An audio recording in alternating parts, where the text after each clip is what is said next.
우라늄만 방사능을 내는 건 아니고요. 모든 원자들은 방사선을 내는데 우리 주위에 방사능 물질이 다 있고요. 끊임없이 방사선을 맞거든요. 그래서 우리가 암으로 죽는 거예요. 이거에도 방사능이 있다는 얘기. 다 있어요. 다 있는데 그 양이 미미한 거죠. 이게 선생님 그럼 저한테 방사능 주신 거예요? 오늘은 영화 속의 과학 이야기. 어마무시하죠. 어머 무시라는 말도 바로 안 나오면서 무궁무진하니까 소재들이 너무 영화는. 영화들 많이 좋아하시죠? 영화 좋아합니다. 겨울이고 하니까 아무래도 겨울을 상징하는 영화 중에 겨울왕국을 빼놓을 수 없잖아요. Do you wanna build a snowman? Come on, let's go and play. 하지만 그건 마법 아니에요? 올라. 마법이죠. 맞아요. 마법. 특히 마법 가운데서도 엘사가 이제 막 화가 나서 막 걸어가면서 무슨 노래죠? 유명한 그 노래 있잖아요. Let It Go 하는 노래 있잖아요. 그거 막 부르면서 얼음으로 막 궁전을 막 만드는 장면이 있어요. Let it go, let it go. Turn away and slay. 그럼 이제 물리학자인 제가 볼 때는 저런 궁전을 만들 때 과연 얼만큼의 에너지가 필요할까? 얼만큼의 에너지를 써야 저게 만들어질까? 이런 생각을 하게 되는데 엘사가 얼마나 힘든 일을 한 것을. 그게 얼마나 어려운 일인지를 물을 얼음으로 만들기 위해서는 물에서 열을 뽑아내야 돼요. 그게 냉장고잖아요. 만화에서는 한순간에 해요. 그냥 팍 하면 되는데 크리스탈, 수정 정도의 강도가 되려면 영하 40도. 사실 0도보다만 온도가 낮으면 얼음이 되는데 그 온도가 낮을수록 강도가 강해져요. 배경이 되고 있는 나라가 노르웨이라고 돼 있거든요. 노르웨이의 바닷물의 온도가 평균 10도래요. 10도에서 마이너스 40도까지 50도의 온도를 낮추는데 우리가 얼만큼의 열을 뽑아내야 되는지를 계산할 수가 있거든요. 계산을 여기 제가 해왔어요. 신기하네 계산이 되네. 숫자가 있지. 아, 구경이요? 상형 문자 같은. 삼각형 T는 50도. 면도 아니야 이거 무슨 숫자보다 영어가 더 많아. 라이트 보이? 뭘 엉뚱한 계산인지 데를? 모르겠어요. 봐도 모르겠습니다. 그러니까 계산하는 건 어렵지 않아요, 사실. 그때 뽑아내야 되는 열의 양을 히로시마에 떨어진 원자폭탄이 낸 에너지의 양으로 환산할 수가 있어요. 그러면 이게 원자폭탄 한 16개에 해당해요. 16개? 한 개가 터져도 지금 도시 하나가 없어졌는데 16개를 터뜨릴 정도의 그만큼의 열을 물로부터 뽑아내면은 이게 얼음이 돼요. 영하 40도짜리. 어쨌든 얼리려면 열을 빼야 되는 거잖아요. 빼야 되죠. 원자포탄 때린 거는 열을 준 거고. 그렇죠. 떼려면 다시... 원자포탄 15개를 내가 맞으면 되는 거예요? 아니에요. 너무 아플 것 같아. 그러니까 이제 근데 나는 이제 이 개념 자체가 이해하기가 조금 어려운 부분이 힘을 쓰고 에너지를 쓴다 그러면 열이 날 것 같은 생각이 1차원적으로 들어서 뭘 힘을 쓰고 열을 쓰는데 열이 떨어지는지. 그러니까 지금 정말 똑똑한 질문이에요. 그러니까 이제 이러면 안 된다거나. 그러니까 뭐 하나 걸렸네. 정확히 맞는 얘기예요. 그러니까 이게 바로 이제 연력학 제2법칙인데, 그러니까 뭔가를 막 하고 있는데 온도가 낮아지고 이런 게 이상하잖아요. 사실은 다른데 온도가 올라가고 있어야 돼요. 그래서 에어컨이 돌아갈 때 실외기는 안에서 온도가 낮아진 것보다 훨씬 더 뜨겁게 만들어요, 주변을. 그러니까 엘사가 이런 일을 할 때 온도를 낮추고 있어도 사실은 엘사는 완전 뜨겁겠네. 엘사가 뜨겁거나 뒤 어딘가 싹 다 타고 있는 거 아니야? 엘사가 불이야 하면서 막 땀 흘리고 그래야 되겠죠. 그래서 얘가 항상 얼음 옷을 입고 있는 거야. 얘가 하도 뜨거워 열이 많아. 얼굴도 홍조잖아. 이렇게. 태양이냐 태양이냐. 태양이 훌륭하다. 그 맞아요. 그 에너지를 다 자신이 맞은 거죠. 그 에너지를 딴 데 보내지 못한다면 희생이네. 본인이 뜨거워져야 돼요. 희생정신이 투철한 아이야. 히어로다 히어로. 두 번째 영화 체르노빌 사고라는 게 본래다 있어요. 말았는데. 나도 이거 너무 미드. 그래서 이제 원전을 운영하는 나라들이 보면서 항상 가슴 졸이는 드라마 중에 하나인데요. 시리즈 저도 봤고요. 이거 원전 사고는 어떻게? 실제 있었던 원자력 발전소 사고고요. 이게 1986년. 지금은 우크라이나하고 벨라루스 경계 국경 지역이고요. 당시는 소련이죠. 많은 사람들이 죽었고요. 끔찍한 기억이죠, 우리 인간에게는. 놀랍게도 이 드라마에 나오는 장면들은 굉장히 과학적으로 고증이 잘 된 거라 상당히 사실에 가까운 상황들이에요. 이 드라마 보면서도 가슴에 침분이 많았을 거예요. 저게 정말 무슨 얘기지? 아니면 도대체 저걸 왜 이렇게 저렇게 하는 걸까? 이런 질문들이 많았을 텐데 이 원자력에 대한 이야기들이 생각보다 복잡하진 않아요. 물론 원자를 만드는 건 굉장히 어려운 일이지만 기본적으로 이 원자력 발전은 방사능을 띠고 있는 아주 무거운 원자들을 가지고 발전을 하는 그런 장치인데요. 무거운 원자들은 가벼워지고 싶어 해요. 몸의 일부를 띄어서 밖에 버리려고 자꾸 그래요. 그게 방사능이에요. 방사능 물질. 그 중에 자연 상태에 존재하는 가장 무거운 원자의 이름이 원자 번호 92번 우라늄이에요. 얘는 중성자가 들어가면 폭죽해져요. 중성자.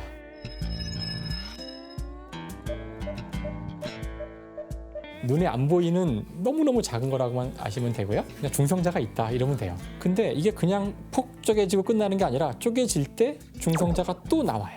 두 개, 세 개씩. 어디로 가요? 여기 하나, 이게 우라늄이 되겠군요. 우라늄이 하나 있었는데 중성자가 톡 들어가서 이렇게 폭 쪼개져요. 또 두 개가 또 나와. 보통은 그냥 사라질 텐데 만약에 옆에 또 다른 우라늄이 있으면 설날 과일 먹는데 선생님 생각이 나더라고요. 사과 먹는 생각. 또 다른 우라늄이 있으면은 이 중성자 가운데 하나가 여기에 또 들어갈 수 있잖아요. 그럼 또 쪼개지겠지. 그러면 또 중성자가 나오겠죠. 이 주위에 우라늄들이 충분히 많이만 있으면 하나의 중성자가 들어갔을 때 3개, 9개에서 계속 바바바바바 이게 이제 연쇄 반응. 우리가 이것을 핵 분열이라 그래요. 핵 분열. 이 핵 분열을 이용해서 나오는 에너지, 이걸로 만든 폭탄이 원자 폭탄이에요. 이게 폭탄이에요. 그러면 폭탄을 알겠는데 문제는 원자력 발전은 뭐냐? 만약에 이것이 이렇게 바바박 터지지 않고 바박 천천히 터지게만 할 수 있다면 원하는 식으로 계속 분열을 일으켜서 열을 뽑아낼 수가 있어요. 이게 원자력 발전이에요. 어떻게 하면은 터지는 속도를 늦출 수 있을까? 거리를 멀게 해도 되고요. 아니면 튀어나온 중성자를 재빨리 없애면 되겠죠. 아니면 내가 원하는 만큼만 남기면 되겠죠. 이 제어하는 것을 크게 두 가지를 사용하는데 하나는 탄소 막대를 사용하기도 하고요. 아니면 물을 쓸 수도 있어요. 물. 그래서 체르노빌은 탄소 막대를 사용하던 옛날 고전 방식이었고요. 물을 사용하는 것이 지금 주로 우리나라나 다른 나라들이 쓰고 있는 방식이에요. 여기서 나오는 에너지로 뭘 해요? 아까처럼 이렇게 막 핵분열이 일어날 때 막대한 열이 나오거든요. 그 열로 물을 끓여요. 야, 물 하나 끓이려고 그렇게 원자력 발전은 뭐 신비한 게 아니라 물을 끓이면 수증기가 나오잖아요. 수증기로 바람개비 돌리는 거예요.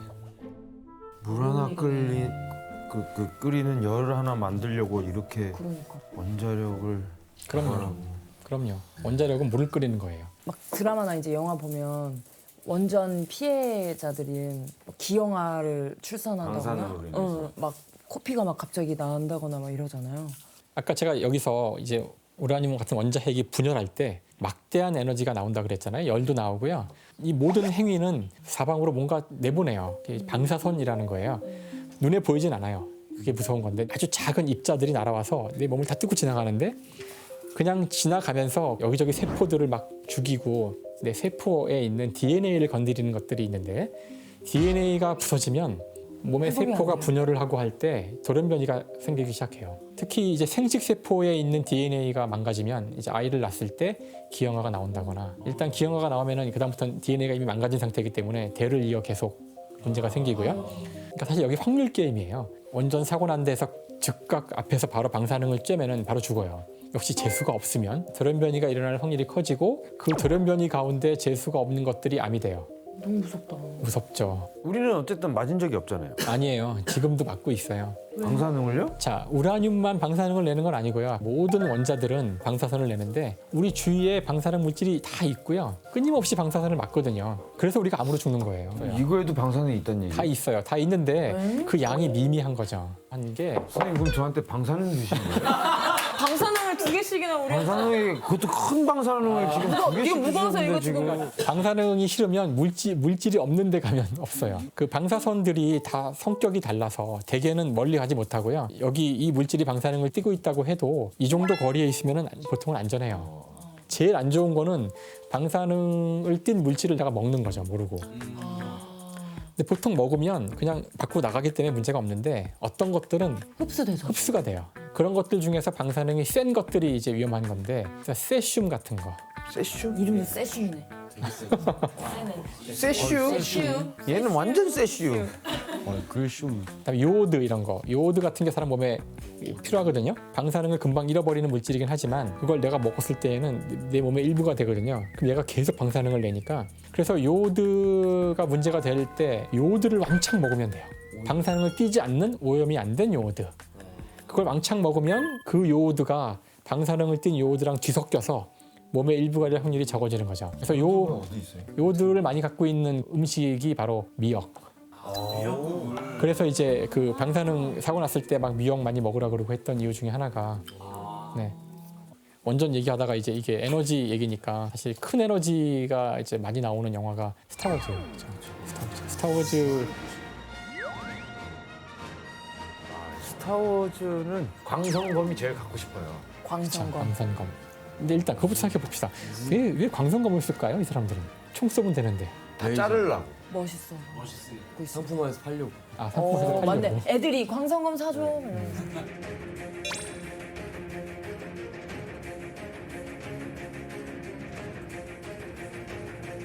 제가 봤던 가장 좋은 답 중에 하나는 그런 건 것 같아요. 이게 되게 평화로운 무기라고. 왜요? 광선검은 뽑아서 켰을 때에만 사용할 수 있고 그다음에 이걸 들고 있는 요 반경 얼마에서만 사용할 수 있는 거니까 광선검은 딱 끊기잖아요. 여기서. 근데 왜 거기서 끊겨요? 그러니까 말이 안 된다고. 빛인데 말이 안 돼요. 광선이 부딪히는 것도 그러니까 지금 끊기는 거 걱정할 필요가 없는 게 지금 말씀하신 대로 이게 광선검이 빛이라서 빛은 또 뭐 가져왔죠? 이건 이제 레이저 포인터예요. 이게 사실은 광선이 이거죠. 이 광선인데 끝에만 보이잖아요.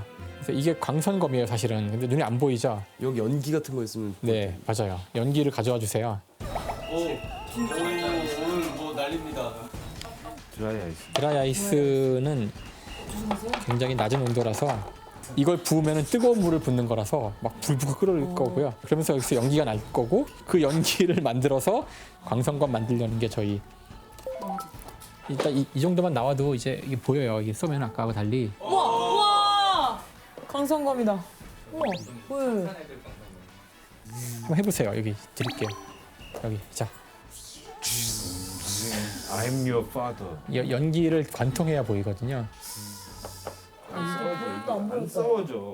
아 이게 무거워서 아래로 내려가지. 이거 올라가질 않죠. 위에다 달았어야 되는구나. 들어볼까요? 보여요? 세죠.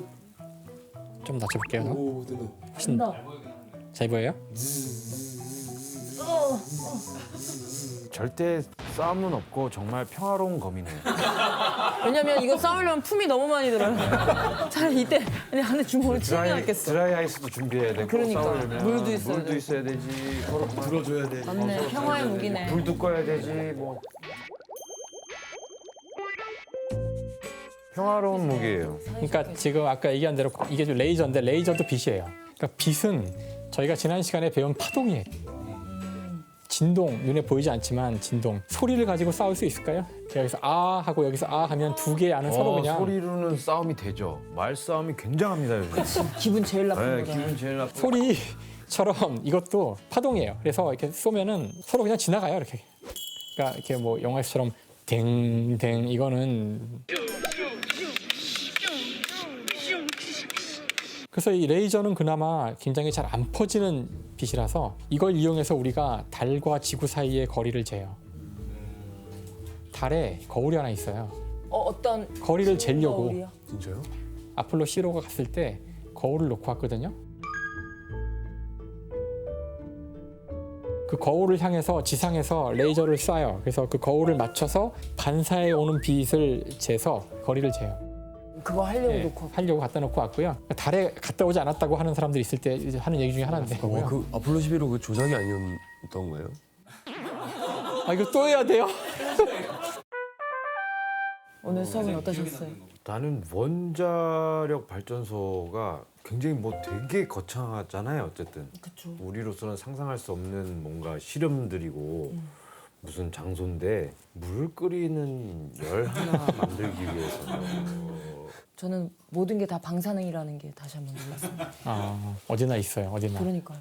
그럼 마지막으로 하나만 제 질문 드려도 될까요? 엘사가 얼리면 어딘가는 뜨겁잖아요. 눈이 올 때 어디가 뜨거워지는 거예요?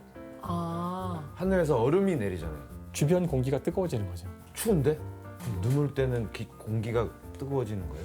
근데 간단하지가 않은 것이 온도란 것이 단순히 그렇게만 결정되지 않거든요. 바람도 불고 대류도 이동하고 하는데 기본적으로 그렇게 기체 상태에 있던 게 얼음이나 물로 바뀔 때 에너지가 나오기 때문에 그 주변의 공기의 온도가 높아져요. 연력학 제2법칙. 아니 그건 제1법칙이에요. 1법칙은 에너지가 보존되는 거고